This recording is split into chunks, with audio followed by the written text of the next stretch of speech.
Welcome back, everyone.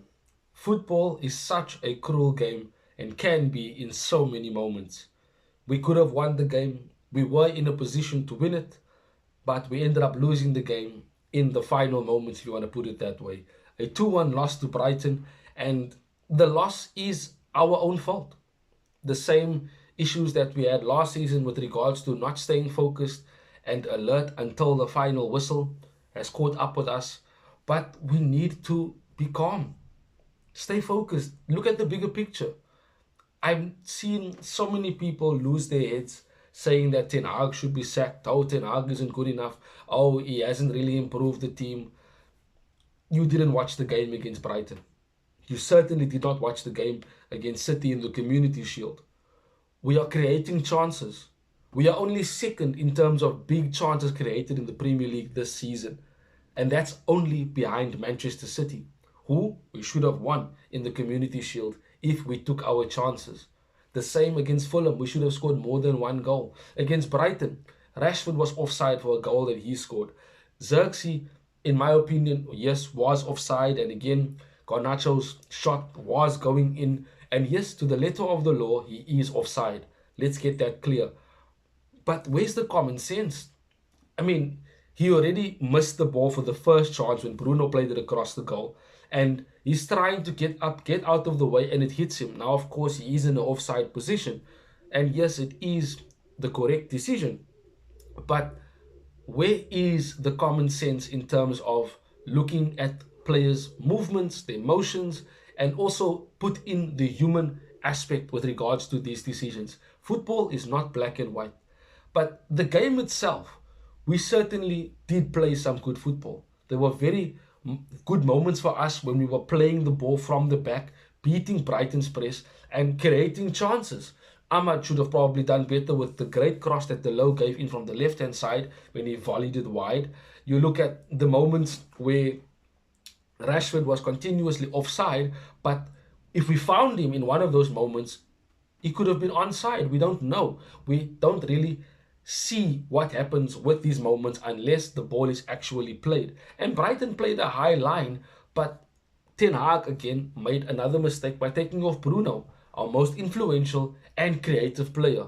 And taking him off when the score was 1-1, we certainly needed someone like Bruno on the pitch to find that penetrative passes in order to find a Rashford, a Garnacho, a Ahmad, and even a Xerxes, maybe, who runs in behind. And a game like this, yes, we probably needed Hoyland.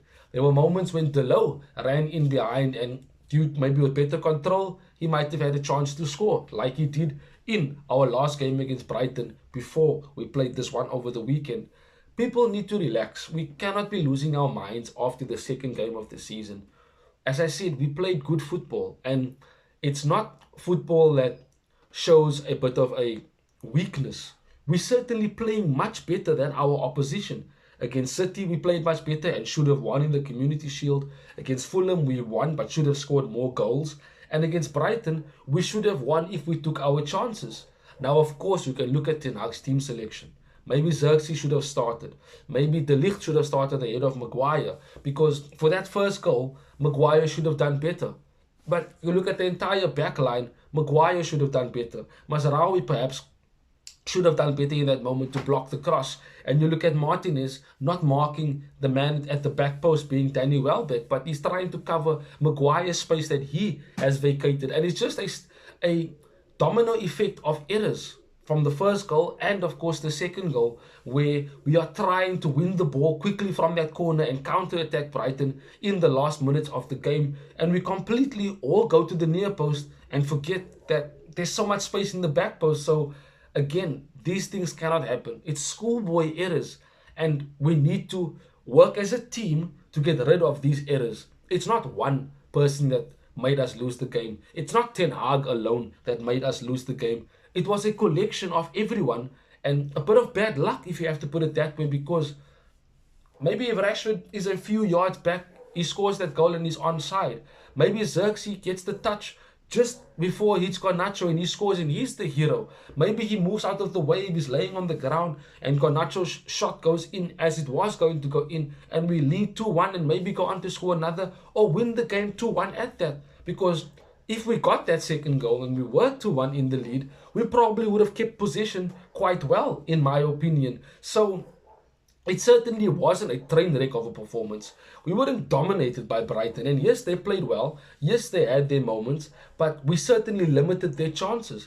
We certainly played much better football with and without the ball. Mason Mount, in my opinion, and Mazraoui are borderline between them man of the match, because when Mason Mount was pressing with Bruno up front, we certainly pressed correctly and we created chances from pressing Brighton in those high positions. And if better, shall I say, trying to find the right words now, with better movement and decision making, we score from those high presses when we win the ball in those situations. And I have to be honest, when Mason Mount came off, we didn't have that out and out pressing factor. But where does Mason Mount fit in when everyone is fit? Do you put him on the left hand side? Do you put him on the right? Do you put him in the midfield next to Kobe Mainu or Ugarte, who might be coming in? Because Mctominay is on his way out.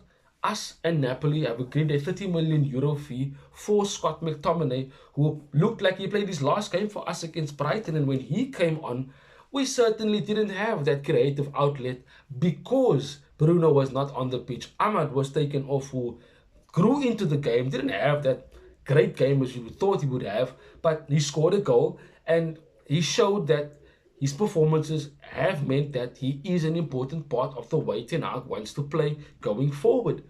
And of course, bad luck is a big thing. Luck is there. It's something that exists in the universe. And you can say that perhaps better decision making and a bit of luck, if I have to put it that way, we maybe go on to win that game against Brighton. But we have to look at the bigger picture. We are playing much, much better, and the tactics and the way we are setting up without the ball is good and will give us good results if we continue to play in this particular fashion. So there are positives. We still have players to come back to full fitness, and Liverpool coming next. Certainly Ten Hag will have to make a lot of changes in terms of how he wants to play with this team. And important decisions are to be made. Does Garnacho or Rashford start? Does Xerxes start? Does Matthias de Ligt start next to Martinez? These are decisions that Ten Hag has to make, and it's big decisions because we need to now find a consistent lineup and start building from that as a foundation. But we lost to Brighton, and it is what it is. So we move forward to the Liverpool game, and we'll definitely speak about that in the preview for that game. When the transfer news hits, we'll be speaking about that as well, but it looks a lot like Ugarte is the one that is coming in and McTominay is on his way out to Napoli. But thank you for joining me. Drop a like, subscribe to the channel, and of course, enjoy the rest of your day and the week till we see each other again soon, Red Devils. Bye-bye. Thanks for watching. If you want more content on Manchester United, like, share and subscribe.